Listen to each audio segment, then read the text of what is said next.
All right. Hello, YouTube. How's everyone doing out there tonight? My name is Alan, and it is that time yet again. Let's talk metal. Tonight, we're going to be talking some power metal, but instead of going back to the 80s and talking about some of the big bands or obscure bands from that era, we're going to be talking about some more recent acts. We're going to be talking about four bands in particular, and these are all bands that are still active and up and running today. These bands all got their start in the late 90s. So they were putting out their first album kind of at the end of the 20th century, but they all really hit their stride early in the 2000s and have been going along ever since. So that's going to be the topic tonight. I wanted to talk about some cool bands in the general power metal to traditional metal spectrum, but ones that were a little more recent. You got to mix it up every now and then, right? All right. Now, one thing a little different from some of the videos, I'm not going to include any clips on these since these are bands that are still active. Some of them are signed to larger labels. Their stuff's relatively easy to come by. These are things that you can check out and hear pretty easily. You don't really need me to introduce you to clips of these. If you're really curious about what one of them sounds like and want to hear them, well, hey, you're on YouTube. You know what's on YouTube? Lots and lots of heavy metal. You can go check it out when you're finished watching the video. Hell, you can pause this video and go check it out right in the middle of this video. The internet's a wonderful thing. Okay, without further ado, let's get started. First band I want to talk about tonight is from the United States and Northern Virginia in particular. It's Twisted Tower Dire. Excellent band that's been around since the late 90s. They put out their first album, which was The Curse of Twisted Tower, in 1999. And I saw this band around that time. It was probably a year or so after the album came out. It may have been a little closer to when their second one, The Isle of Hydra, was released. But they used to play, a lot in Virginia and the Carolinas. I lived over in North Carolina at the time, and so I did get to see them play once or twice.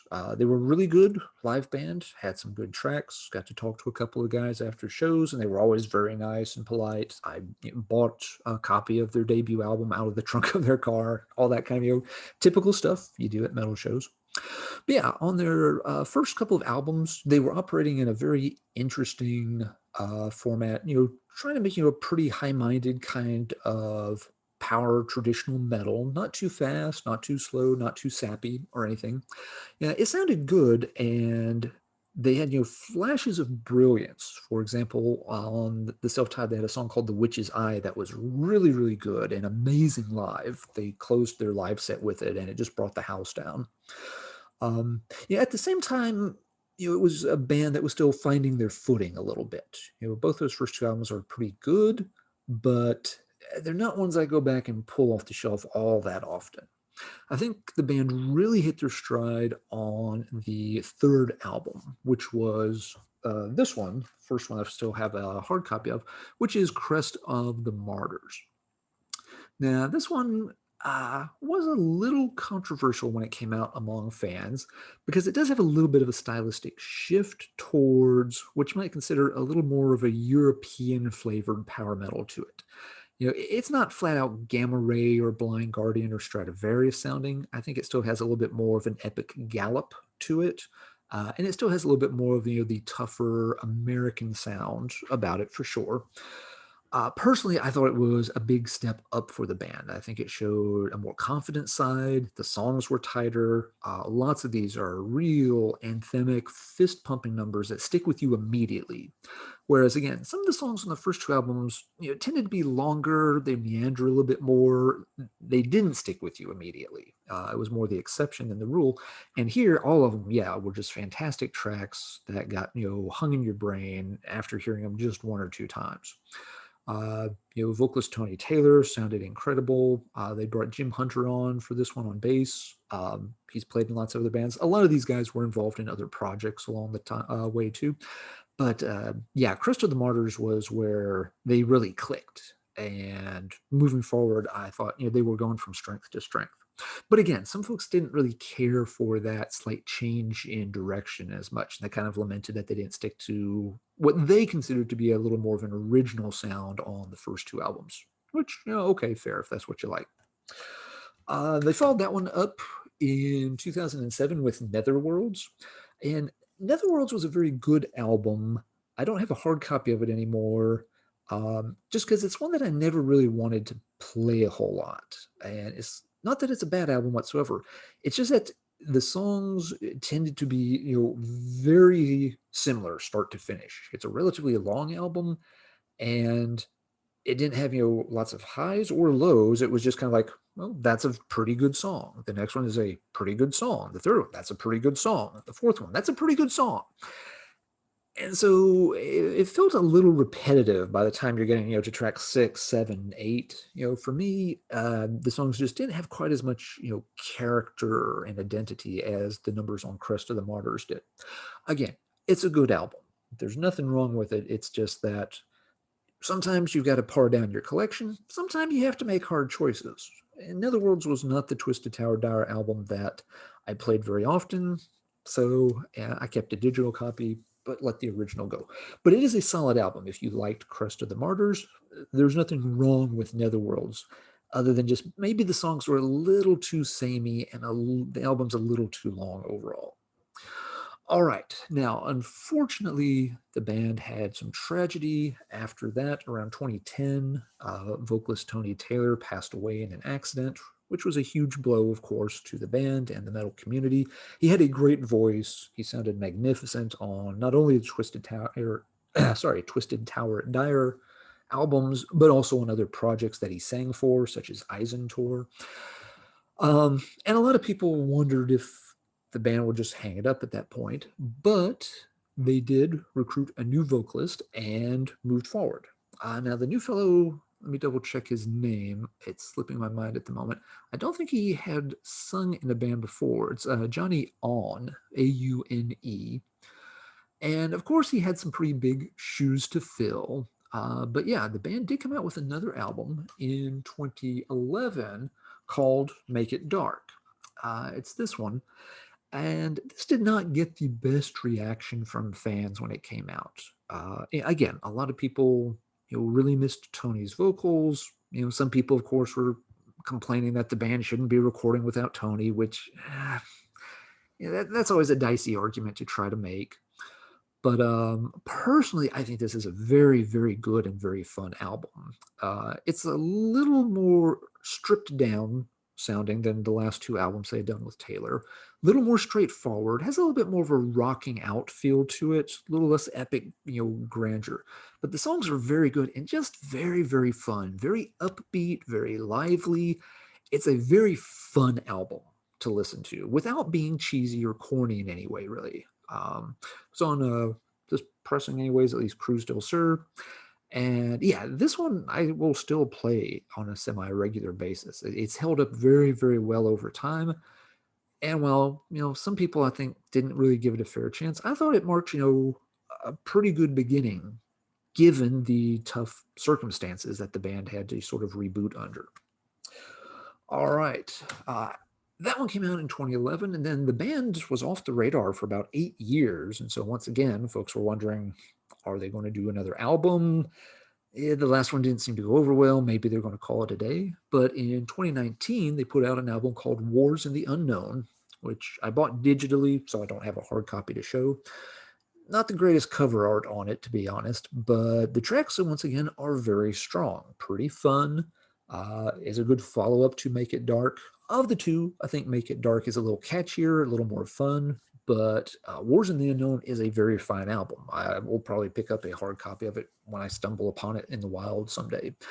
So yeah, as of 2019, Twisted Tower Dire is still putting out quality material. And if it's a band that you haven't checked out, I would definitely recommend them for any kind of fans of traditional metal leaning a little bit into the epic and power metal styles. Okay, so time for band number 2. This is one that I've liked for a long time. They are out of Italy, and it is Labyrinth. A lot of different bands have used this name, but yeah, this is the Italian one that, again, showed up in the late 90s. And Labyrinth, while they do have, on one hand, a pretty straightforward European power metal sound, They are a little different than a lot of the stuff you would associate, say, with Germany, Sweden, or those places. These Italian bands, they always kind of get their own thing going.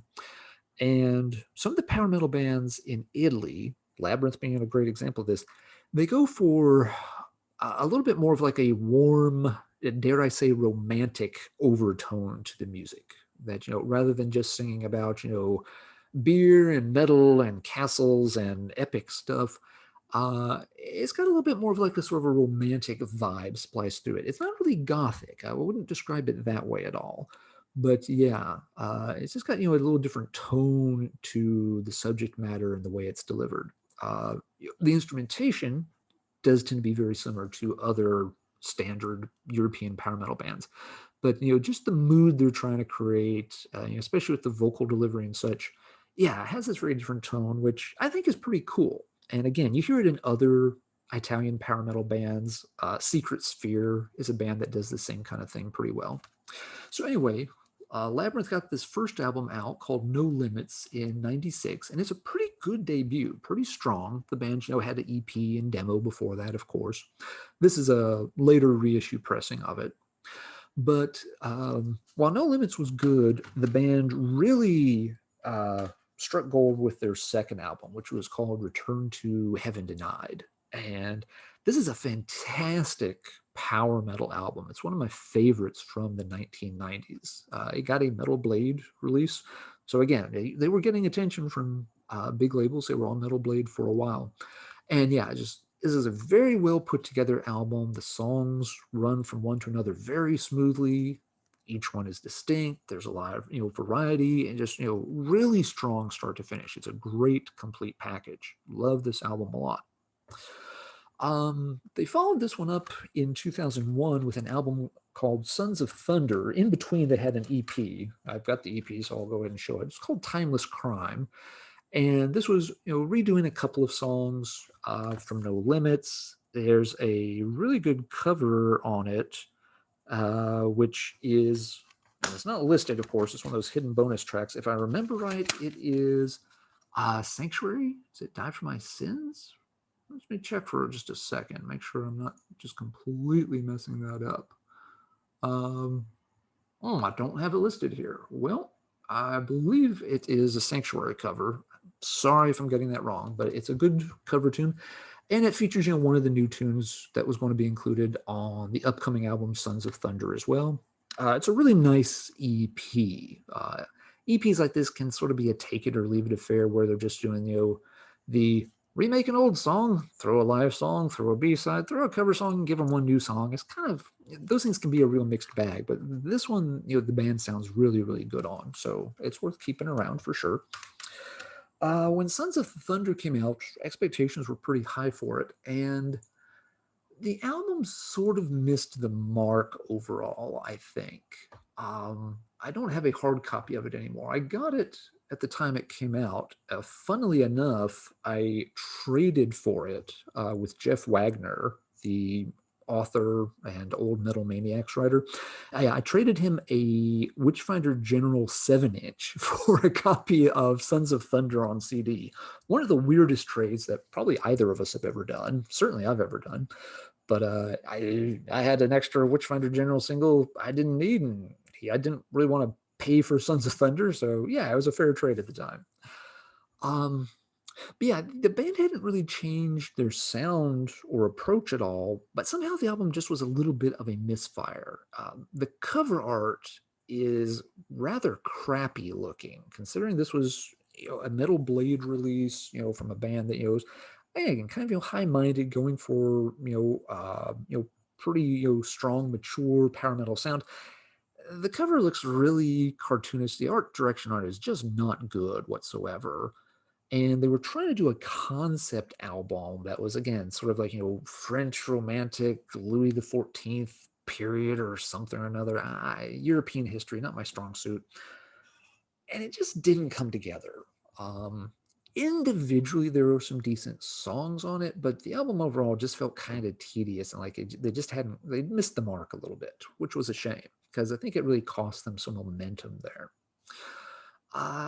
they did come back, with another album in 2003. This was just a self-titled album called Labyrinth.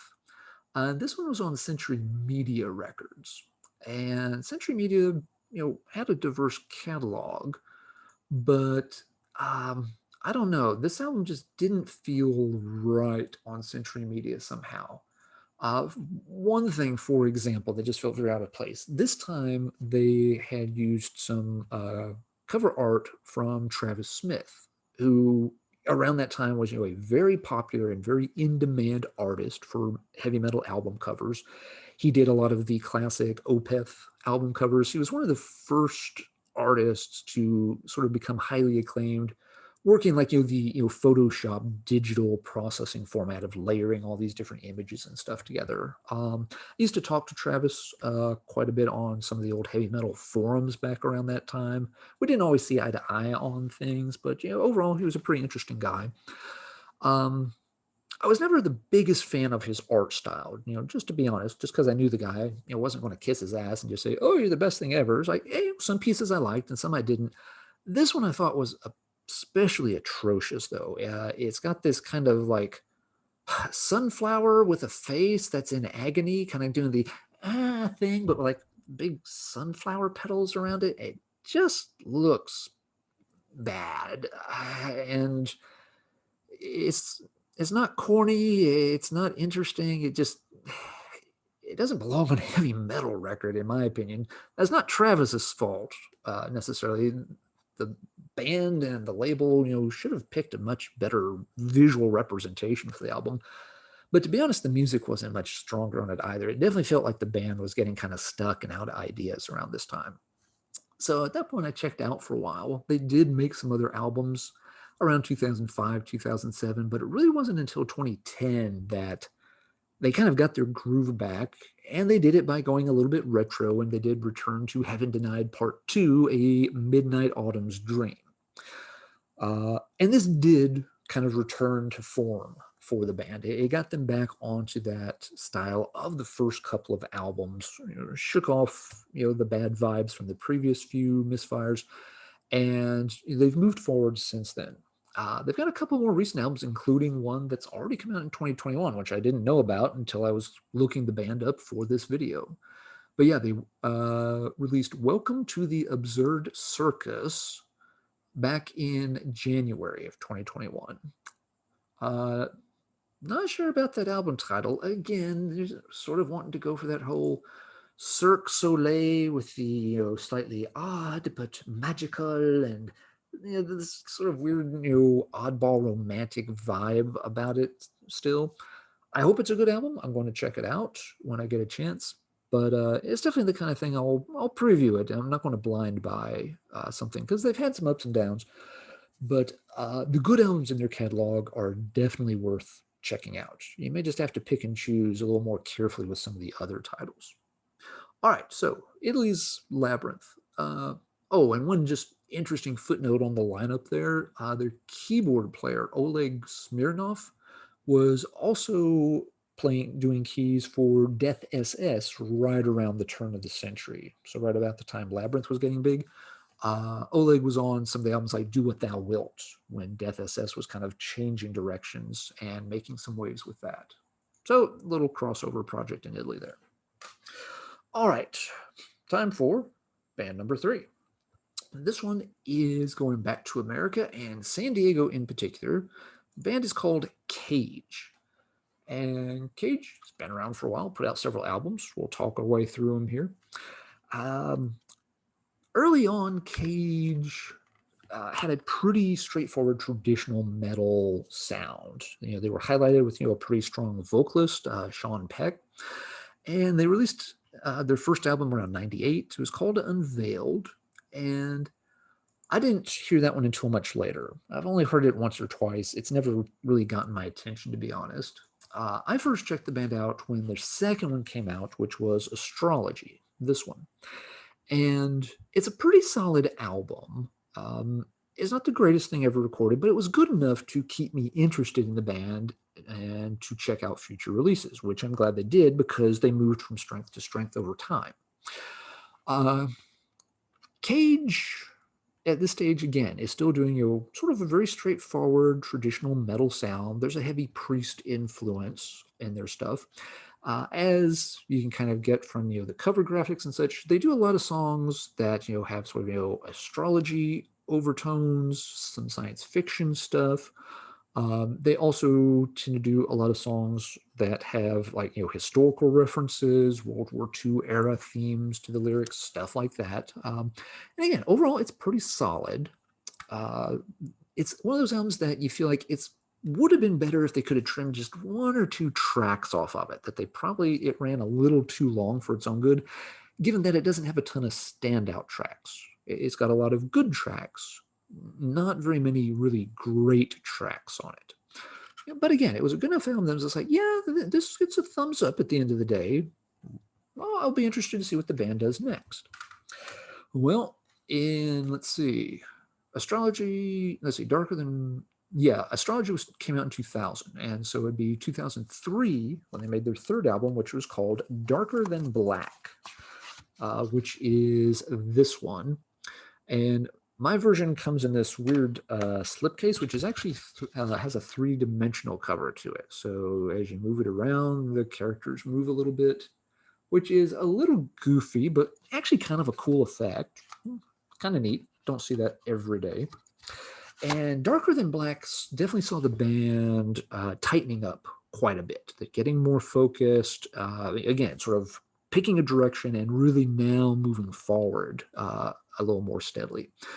And what you start to hear more and more with Cage around this time is that they're not only showing you a Judas Priest influence, they are very specifically starting to show more and more of a Painkiller influence. Painkiller's one of those somewhat controversial albums in the Priest catalog. Some people love it as one of the best things they ever did, and other people really don't like it because it's so out of character compared to the rest of Priest's catalog. And Priest never really went back and tried to do a second Painkiller. Of course, the lineup shifted after that, so they didn't really get a chance to.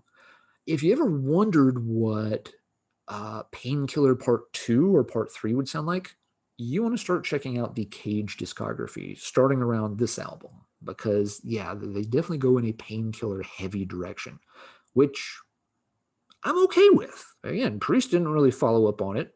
Personally, I think Painkiller is a killer album. Yeah, bad pun intended, I might as well admit it.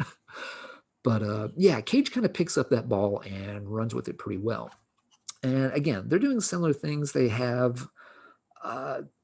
always doing a couple of historical songs. They do have songs with, sort of, Christian overtones. There's very much a theme of, good defeating evil, angels defeating the devil, which, the whole, one of the whole title things, the first track is actually, kill the devil, which is this kind of cool little story of, priests and magical clerical figures getting together to see to the final down throw of Satan, which sounds kind of corny, but they actually do it pretty well. And again, they still have other tracks that they start doing tracks that have a little bit of a paranormal or supernatural feel to them. They have one on here about the chupacabra, which is kind of funny, and they actually do a bonus track version of it where, if I remember right, the lyrics are all in Spanish, which is also kind of cool. But yeah, they're doing songs again with a historical context, like Philadelphia Experiment. They still have some that are just more straightforward, uh, sci-fi, fantasy, things like that. So yeah, Darker Than Black, pretty cool, fun album overall, and it definitely showed the direction the band was going to move in. In that direction, they would move to album number 4, but it would take about 4 years. One thing about Cage, they never necessarily got on a huge label with huge distribution and stuff like that. They seem to sort of, move around smaller labels a little bit and eventually do independent releases. But album number 4 is called Hell Destroyer. Sticking once again, going back to that theme of, Christianity and, good defeats evil and all of that. Hell Destroyer very much follows the Painkiller kind of template. The band does it very well. I don't have a copy of that album because the album has a couple of issues, in my opinion. For one thing, it's a very long album. I think it pushes the full length that a CD can be. Let's double check the notes here. Yeah, it's an hour and 18 minutes long, so that's 78 minutes. The album did not need to be that long. It just didn't. We get the theme. We know where the story is going. There wasn't enough to work with to keep it going that long. Um, Now, again, it's not a bad album at all. It kind of has the same thing happening to it that Twisted Tower Dyer's Netherworlds did. Each individual song is decent, but when you play them one after the other, they start to run together and feel very samey. There's not a whole lot of variation going on here. And again, taking the good versus evil concept that they'd already done very nicely in one compact song on the previous album and turning it into this 78-minute storyline, just it felt a little bit like a rerun. So it's not a bad album. I've owned it in the past, but it was never the Cage album I reached to replay. So eventually I traded it or sold it or something. So not a bad album though. I still definitely wanted to hear what Cage did after, and I felt they got back on track with the follow-up, which was Science of Annihilation, which came out in 2009, and is this album right here. Science of Annihilation kind of shows where the band would move post Hell Destroyer. Thankfully, they didn't feel the need to do another 78-minute concept album. Uh, the albums do tend to remain a little longer than necessary each time. You could always probably tighten them up by cutting one or two tracks, but whatever. But what you do see here again is they go back to a lot of those themes they do very well. You've got songs with the science fiction songs. Special, a very slimy sewer rock Whoops. special tonight. Thanks everybody for joining us. Just a second. I'm sorry we're a little late. Sorry, a little interruption there. We'll deal with that later. But yeah, with Science of Annihilation, again, you're getting songs, that have that supernatural vibe to them. For lyrical content, you're getting songs with historical context. Sorry, again, just trying to get things rebalanced here a little bit. But yeah, you've got another thing they start doing in this album that actually it's a little cheesy, but they do well, is they start dipping their toes into the Marvel universe and doing a lot of songs about different Marvel superhero characters. Which, yeah, if done poorly, would be awful, but the band's pretty tight on them. I like they do a good job writing lyrics, good job writing songs. I like Sean's vocal delivery.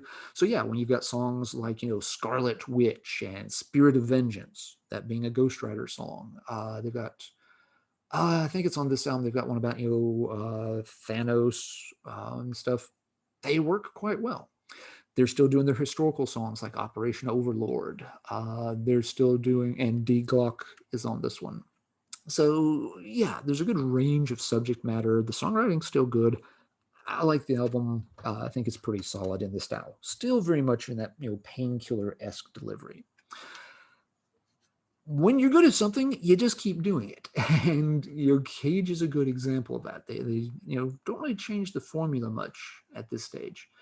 The 2009 was Science of Annihilation. Supremacy of Steel comes out in 2011. And yeah, very much doing the same kinds of things here, but doing them extremely well, and probably even a little better than on Science of Annihilation. You've got your supernatural songs with like The Beast of Bay Road, which is talking about, again, another one of these cryptozoological things like the Chupacabra. You've got your historical songs like Flying Fortress about the B-52s. You've got your Marvel song in Doctor Doom. A couple of odd numbers that are on here too. Oh, one of the historical songs that definitely deserves mention is The Monitor, talking about the old Civil War battleships. It's a crusher of a song, probably my favorite in their catalog. But they also have a couple of oddball ones here. They have kind of a goofy song called Brain Dead Woman that is meant to be a little bit of a goofing around, just, really dopey song. It's the kind of song it's fun if you turn your brain off for a few moments. Okay, bad pun intended, might as well admit it. It is the kind of song, though, that, if you were to look at the lyrics and try to take it seriously, would come across as very, very cringeworthy. But I am going to give them benefit of the doubt and assume they did not mean it that way, that it's just meant to be a goofy track. They also have a song on here called Annalise Michelle, and this one has a little different approach where the band starts really channeling their inner King Diamond and they do it very, very well. It's kind of a standout track because it's not something they had tried so much in the past. And all of a sudden, it's like, oh, hey, okay, let's put Halford to the side for a minute and let Sean flex, his King vocal range a little bit. So yeah, cool tracks on there. Yeah, again, the cover arts tend to be again very comic book inspired, a little cartoony, a little corny, but Cage is fun, so you can roll with it pretty easily. Now, let's see, they've done an album, at least one since then, that I don't own. Let's see, it was, yeah, 2015, they did Ancient Evil, which I've heard a lot of.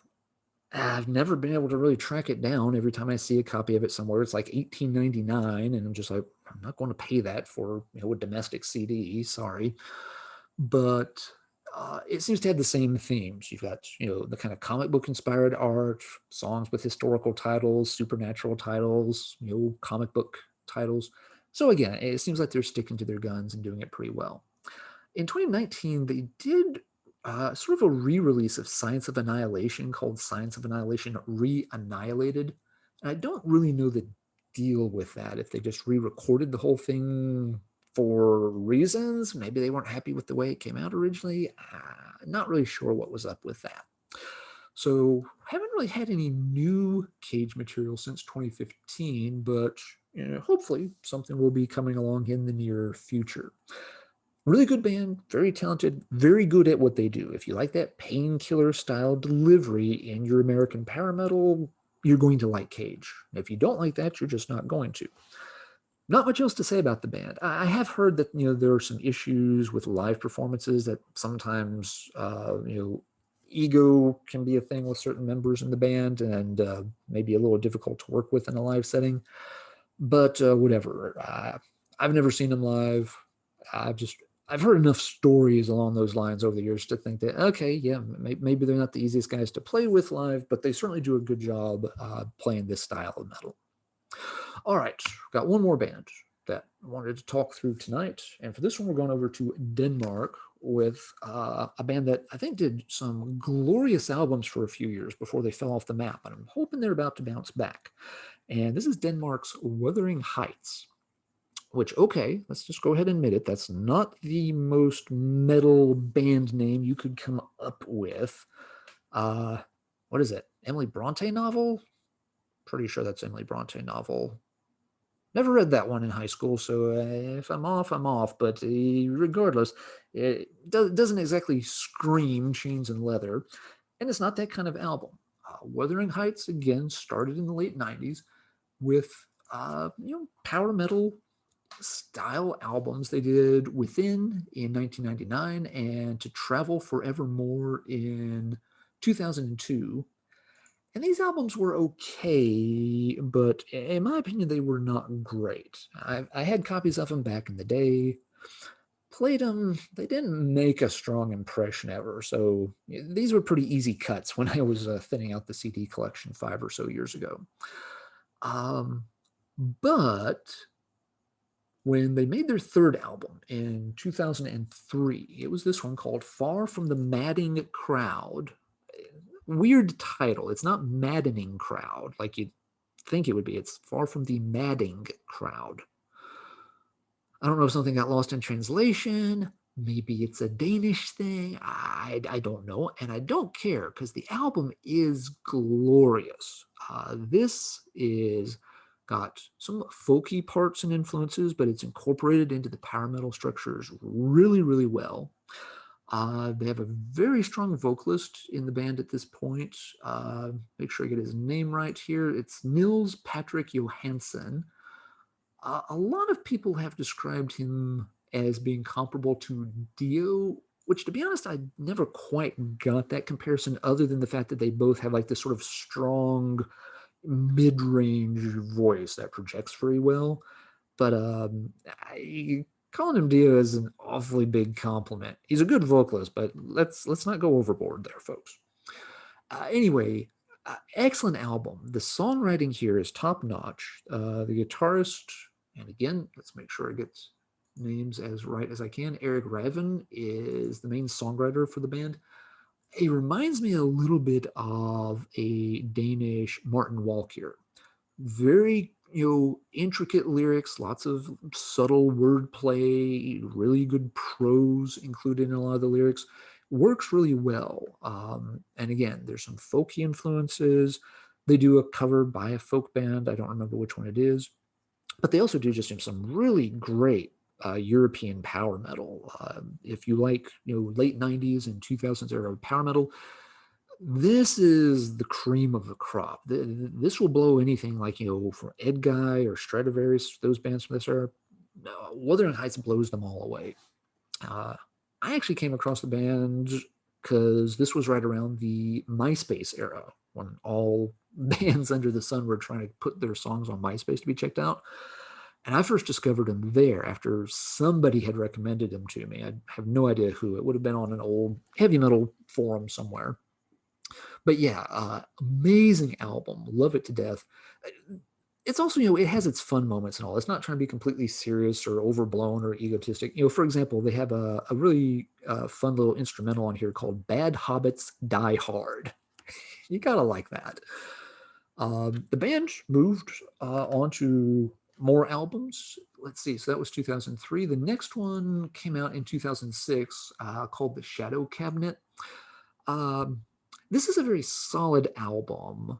It lives in the shadow of its predecessor, though, pretty badly. If this album had come out before Far From the Madding Crowd, I think it would rank a little higher in my catalog.